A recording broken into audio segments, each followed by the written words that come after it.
Hello all my students, how are you all. कल का introduction session कैसा रहा आपका? Have you enjoyed the introduction session? Yes. तो अगर आपने इंट्रोडक्शन देख लिया है, now today I am going to give you the introduction of your syllabus, the detail introduction of your syllabus, that what you will be learning in detail with me. कैसे topics पढ़ेंगे, क्या क्या पढ़ेंगे और किस किस तरह से पढ़ेंगे, that I will be telling you today in my lecture, but stay tuned for the further videos so that आपको सीक्वेंस में सारी चीजें एक साथ मिल जाएं। So don't miss any of the lecture. So once again, I, Professor Neetu Ghai, welcome you all in your English class, that is English with Neetu ma'am. And one more thing, no need to fear when Neetu ma'am is here. तो डरने की कोई बात नहीं है क्योंकि आप हमारे साथ हैं। So let's begin today's English class, in which I'll be telling you the description of your syllabus. So let's start. So students, as I have informed you yesterday that we will be having these 4 topics in your textbook. तो textbook में ये 4 topic होने वाले हैं। हम pros भी पढ़ेंगे, stories भी पढ़ेंगे तो भी विजुअल से पढ़ेंगे, पोएट्रीज भी पढ़ेंगे तो भी विजुअल से पढ़ेंगे, और अगर हम ड्रामा भी पढ़ेंगे तो ड्रामा कैसे पढ़ेंगे, ड्रामा बिल्कुल एज अ स्टेज पे ड्रामा परफॉर्म होगा वैसे पढ़ेंगे। कर्टन्स खुल रहे हैं, कैरेक्टर्स एंट्री ले रहे हैं, नॉवल के बारे में आपको डिटेलिंग मिलेगी। तो वो जो भी नॉवल या ड्रामा की स्टोरी होगी वो पूरी की पूरी तरीके से यहाँ पे इनैक्ट की जाएगी। इनैक्ट की जाएगी मीन्स आपको कैरेक्टर्स यहाँ रोल प्ले करने होंगे, सो दैट आप उन कैरेक्टर्स का कैरेक्टर स्केच लिख पाए। कैसे लिख पाएंगे आप कैरेक्टर स्केच? जब उस कैरेक्टर को आप अपने सामने यहाँ पर वो रोल प्ले करते हुए देख पाएंगे, आपको समझ में आएगा कि इसमें क्या क्या क्वालिटीज हैं, वो दिखता कैसा है, उसका बिहेवियर कैसा है। तो ये क्वेश्चन आपको आएगा ड्रामा या नॉवल के ऊपर, right the character sketch of a particular character. Okay, अब आपको ड्रामा या नॉवल की थीम लिखनी है, नॉवल के बारे में, नॉवल का सेंट्रल आइडिया लिखना है। तो वो रटना नहीं है बेटा, बिल्कुल नहीं रटना है। वो स्टोरी पहले यहाँ पर आप देखेंगे एज की मूवी देख रहे हैं, और वो आप उसकी थीम खुद समझ के लिखेंगे। जब तक आप वो चीज देखेंगे नहीं, आप उस चीज को समझ नहीं पाएंगे, और उसको आप लिख कैसे पाएंगे फिर? तो पहले आप देखेंगे, फिर उसको समझेंगे और अपने ही वर्ड्स में वो लिख पाएंगे।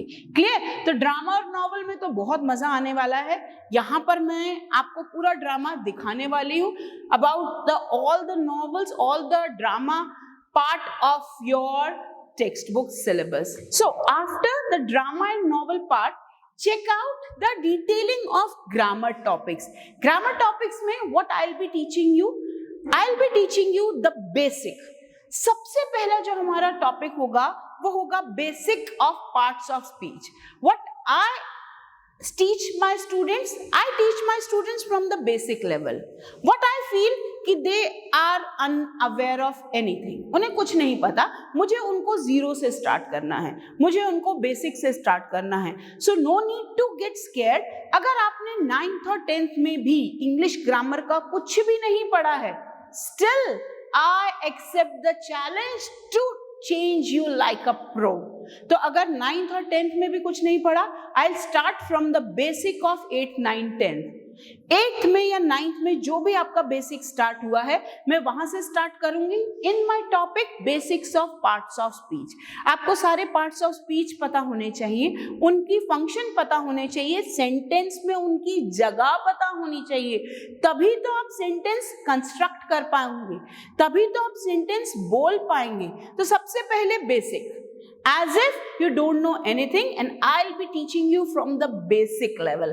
उसके बाद kinds of sentences, sentences के kinds में I'll be teaching you affirmative sentence, negative sentences, assertive sentences, interrogative sentences, exclamatory sentences।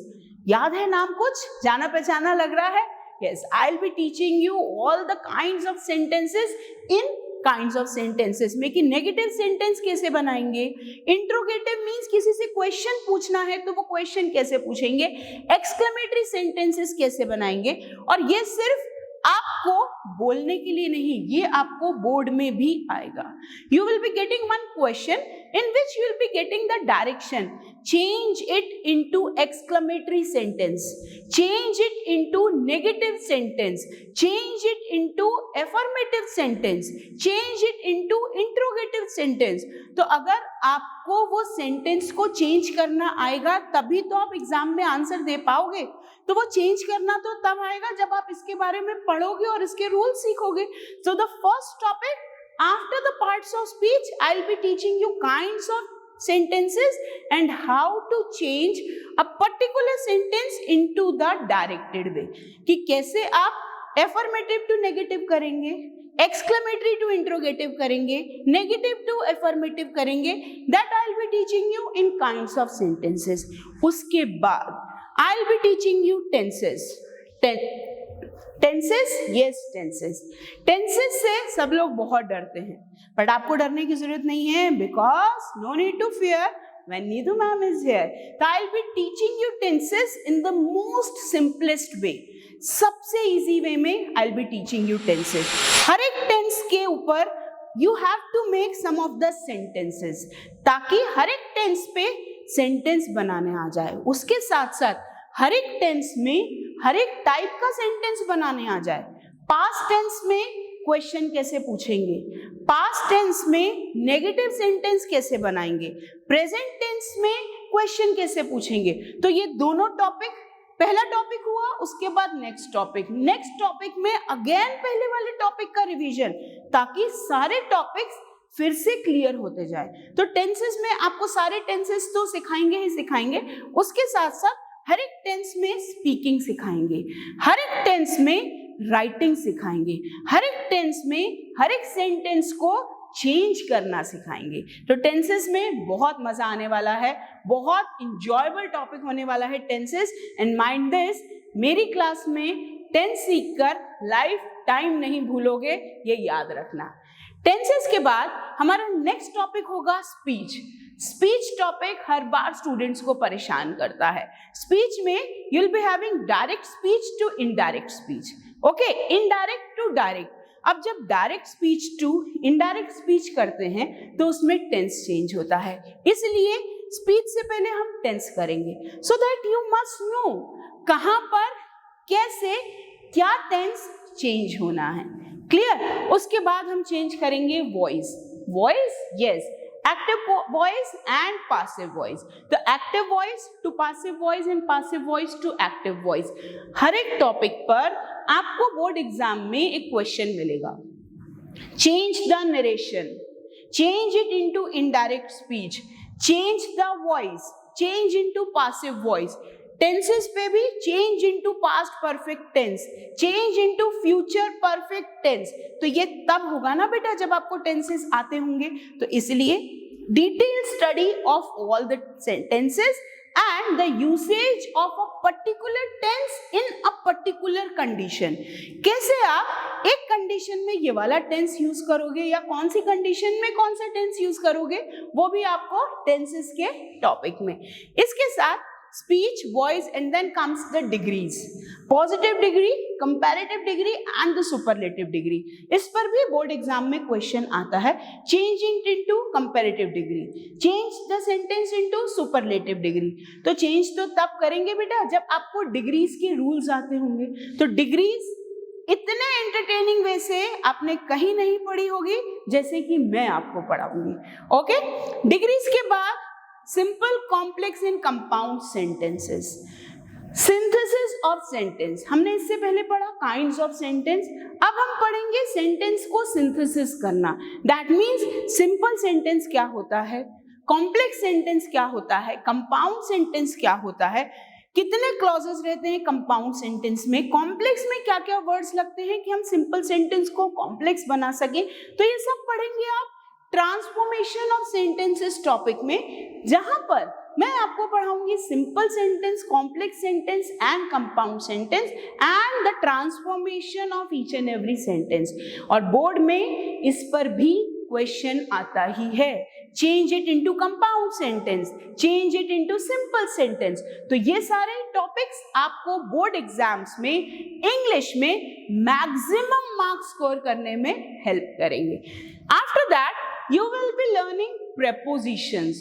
Now prepositions in, on, under, out, about, ये सब क्या हैं? ये prepositions हैं। preposition of place क्या होते हैं, preposition of time क्या होते हैं, ये सब हम सीखेंगे prepositions में। After that I'll be teaching you articles। अब articles क्या होते हैं? articles a and the, ये articles होते हैं, आपको पता है। तो क्या articles का usage simple होता है? नो। अब ए और एन इनडेफिनेट आर्टिकल रहते हैं, द डेफिनेट आर्टिकल रहता है। ए लगता है कॉन्सोनेंट साउंड वर्ड से पहले, एन लगता है वोवल साउंड वर्ड से पहले। Yes, you heard me right. आप सिर्फ उस वर्ड को देखकर कि ये वोवल से स्टार्ट हो रहा है और यहाँ एन लगना है, ये कॉन्सोनेंट से स्टार्ट हो रहा है यहाँ ए लगना है, ऐसा नहीं कर सकते। जो भी वोवल्स होते हैं ए और एन, उनके साउंड के ऊपर बेस्ड होते हैं, उनके रिटन फॉर्म पे नहीं। तो this trick I will be teaching you in the articles topic. After that spot the error. Yes, this is the new topic added in your syllabus this year. You will be getting some sentences in the examination paper and you have to spot the error. आपको ये बताना है उस sentence में क्या गलत है। अब गलत तो तभी पता चलेगा ना कि जब यहाँ पर ये सारे टॉपिक्स आप अच्छे से पढ़ोगे। अगर ये टॉपिक ही नहीं पता होंगे तो आप गलती कैसे ढूंढ पाओगे? तो ये सारे टॉपिक डिटेल में पढ़ने के बाद, पूरी प्रैक्टिस करने के बाद, you will be learning spot the error in which you will be analyzing कि उस सेंटेंस में कुछ गलत पार्ट है क्या, और जो गलत पार्ट है आपको वो मेंशन करना है एंड डन। तो spot the error is the newly introduced topic in your English syllabus.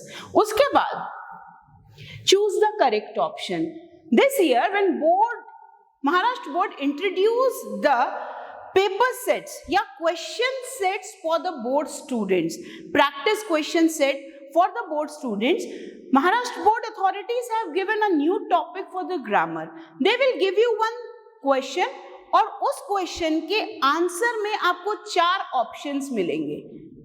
आपको वो चूज करना है कि बेस्ट ऑप्शन कौन सा है, और वो क्वेश्चन ग्रामर बेस्ड रहेगा। दैट मीन्स एक सेंटेंस एक टेंस में दे दिया और आपको वहां लिखा है change it into future tense.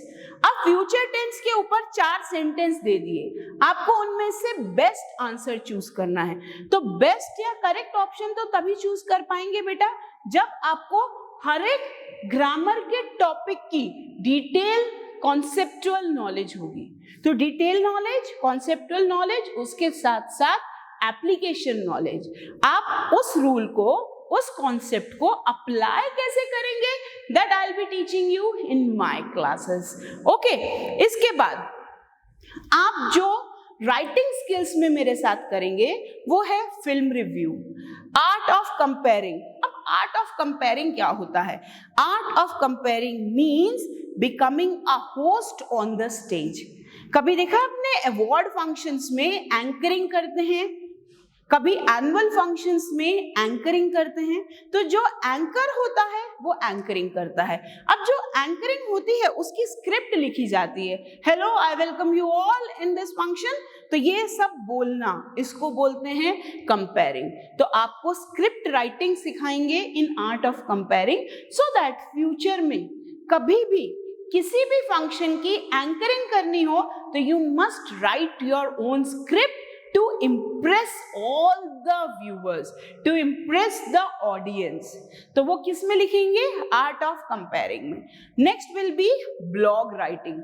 Blog writing, आप FB पे ब्लॉगर बन सकते हैं, सोशल मीडिया पे ब्लॉगर बन सकते हैं, यूट्यूब पे ब्लॉगर बन सकते हैं। तो वो ब्लॉगर बनने के लिए आपको ब्लॉग लिखना पड़ता है। आप ट्रैवल ब्लॉगर बन सकते हैं, आप कुकिंग ब्लॉगर बन सकते हैं, फूड ब्लॉगर बन सकते हैं। तो ये ब्लॉग लिखते कैसे हैं, that I will teach you in the topic blog writing.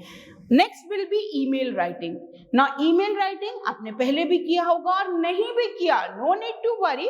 I'll teach you how to write the email because whenever you will join some job, आपको जो भी conversation करना है with your associates, with your boss, वो सब email के form में होगा. तो ईमेल लिखना आना चाहिए. ईमेल में क्या कंटेंट होना चाहिए, कैसा कंटेंट होना चाहिए, that I will teach you in the topic email writing. और फिल्म रिव्यू तो मैं पहले ही आपको बता चुकी हूँ कि आपको एक फिल्म को रिव्यू करना है. क्लियर? नाउ आफ्टर दिस, ये सारे टॉपिक्स के साथ साथ you will be practising more and more in my lecture. सिर्फ टॉपिक पढ़ना नहीं है, उसको प्रैक्टिस भी करना है, so that you can score maximum marks in English. So all this for today. I have discussed all the topics in detail of your textbook syllabus. Tomorrow I'll be beginning with the basics of parts of speech. So get ready for the roller coaster ride to become a pro. Thank you. Have a nice day.